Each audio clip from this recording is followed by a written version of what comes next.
Welcome back to the 12 Laws of the Brain series by Medina. And today, we're going to delve into the final law, law number 12. We are powerful natural explorers.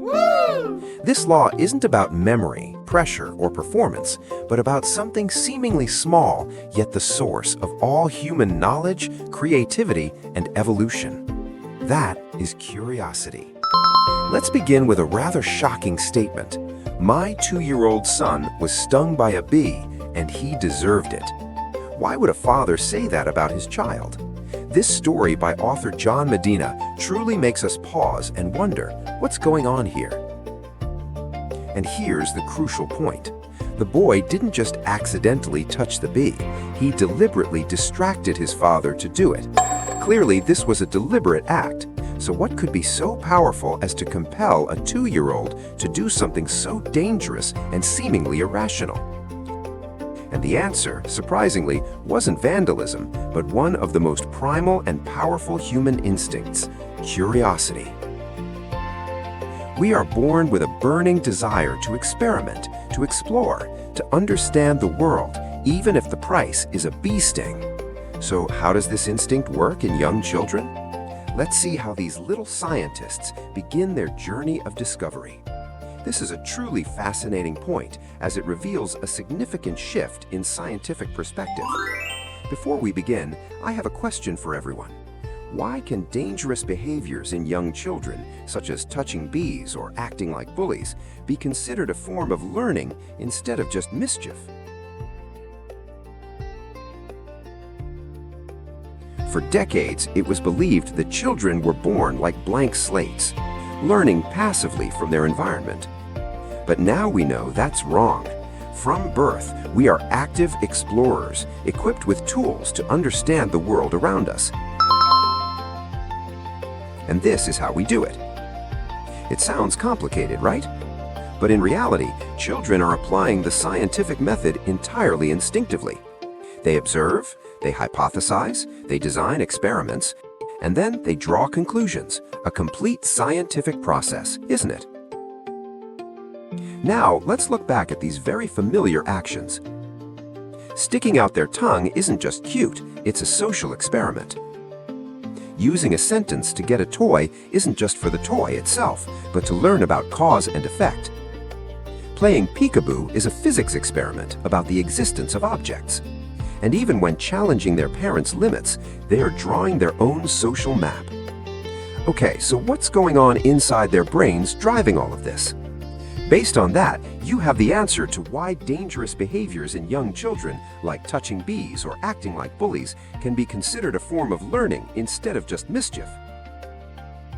The answer is because those behaviors don't stem from senseless destruction, but from a need to test the world. Children are hypothesizing and experimenting through their own experiences. Small mistakes and risks are the data that help the brain build an understanding of cause and effect.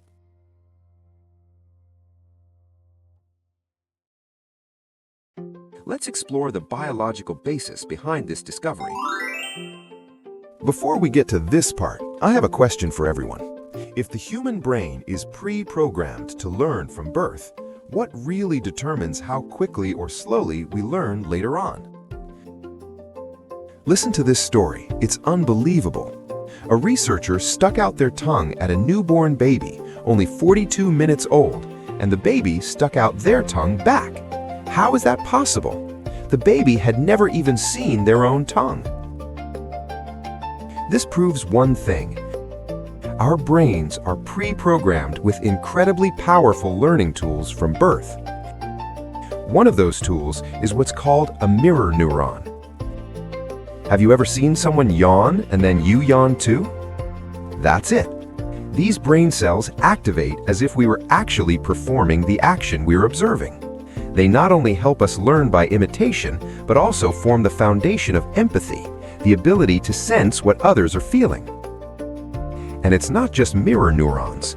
Imagine our brain as a super intelligent self-correcting system. The prefrontal cortex constantly scans for errors in our assumptions about the world. When it detects something that doesn't fit, it sends an alarm signal, prompting us to change and try again. It's a never-ending learning loop. Based on that, you have the answer to the question, if the human brain is pre-programmed to learn from birth, what really determines how quickly or slowly we learn later on? The answer is not innate ability, but the degree to which we are allowed to experiment, observe, and adjust. An environment that encourages exploration will maximize the activation of brain tools like mirror neurons and self-correction mechanisms. Conversely, an environment that fears making mistakes will cause these tools to lie dormant. Okay, so if we are born with this instinct, how do we keep that flame of curiosity burning? And I have a question. Why can an education system or work environment that focuses too much on results stifle creativity? One thing must be stated: curiosity knows no age. Look at Nobel Prize-winning scientists still diligently researching at age 70, or the author's 101-year-old grandfather still amazed by the world. Science has proven it. Our brains, even as adults, remain flexible, capable of learning and creating new connections. It's never too late to learn. So where does the problem lie? Sadly, sometimes the very systems we create inadvertently extinguish this flame. When the goal shifts from the joy of discovery to mere grades, the question in our minds shifts. From "why does the world work this way?" it becomes "what do I need to memorize to pass this test?" So, what does an ideal environment for nurturing curiosity look like? Well, the author's mother's story is a perfect example. When he became interested in dinosaurs, she transformed their house into a Jurassic space. They're everywhere! Look at the Triceratops! When he became interested in space, she decorated the house with planets. Look at all the planets! It's amazing! And most surprisingly, when her teenage son declared himself an atheist, she didn't criticize him. Instead, she gave him philosophy books so he could explore the idea to the fullest. It's about support, not imposition. Curiosity isn't just for children or scientists. It's a money-making machine. And that 50% comes from one of the most innovative giants on the planet. Many of you have probably heard of Google's 20% policy, right? They allow employees to spend 1/5 of their working time pursuing any project they like. And what's the result? Half of their new products, including essentials like Google News and Gmail, were born from this policy. That shows investing in curiosity yields enormous returns. Based on that, you have the answer to the question, why would an education system or work environment that focuses too much on results stifle creativity? The answer is because when the goal is simply a score or performance, the question why is replaced by how to do it right. Curiosity needs space to wander, while the pressure of results forces the brain to follow safe, conventional paths, thus impoverishing creative thinking. And finally, let's come to a story that encapsulates everything, a final lesson about the importance of seeing the world through the eyes of a child. Before we begin, I have a question for everyone. What causes adults to lose the ability to see the world in the wonder of children? And can we relearn it? Let's get back to the main point. This quote came to me while I was walking with my young son. It was a moment of enlightenment when I realized something that we adults seem to have lost long ago. Imagine this. For us adults, the sidewalk is simply a path to get from point A to point B. But for a child, oh, it's a vast universe. A pebble isn't just a stone. It sparkles like a diamond. A weed isn't a nuisance. It's a symbol of vibrant life. An ant colony isn't just an insect. They're an army on the march. Based on that, you already have the answer to the question, what causes adults to lose the ability to see the world in the wonder of children, and can we relearn it? The answer is, Adults lose that wonder because they become accustomed to speed, goals, and efficiency, but that ability doesn't disappear, it's just forgotten. When we allow ourselves to slow down, observe the small things, and ask questions not for immediate gain, we are relearning to see the world through the eyes of a child.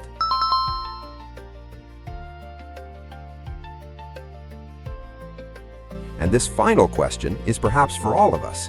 When was the last time we truly allowed ourselves to stop and look at something small, to wonder, to be amazed? Perhaps the most important lesson isn't how fast we go, but how to relearn to see the world as an endless journey of discovery.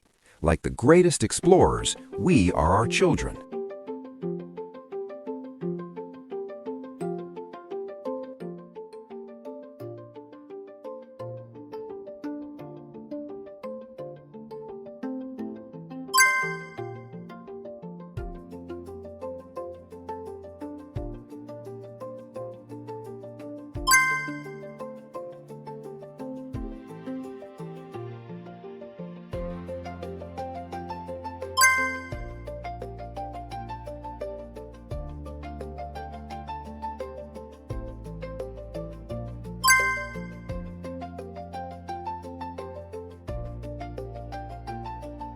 So, we have explored the 12th rule. Thank you for staying until the very end of this video. And thank you for accompanying us throughout John Medina's 12 Rules of the Brain. A journey not only to understand how the brain works, but also to understand ourselves. This is the final video in the series, a stopping point to conclude a journey that began with very simple questions and ended with something profoundly insightful: how we learn, think, and see the world. Hopefully, after these 12 rules, we not only retain more knowledge, but also retain something even more important: curiosity, the ability to ask questions, and the courage to keep learning.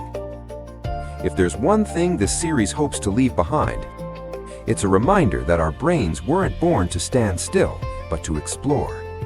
Thank you for listening. Thank you for thinking along with us. And thank you for completing this journey. See you on our next adventures. Goodbye.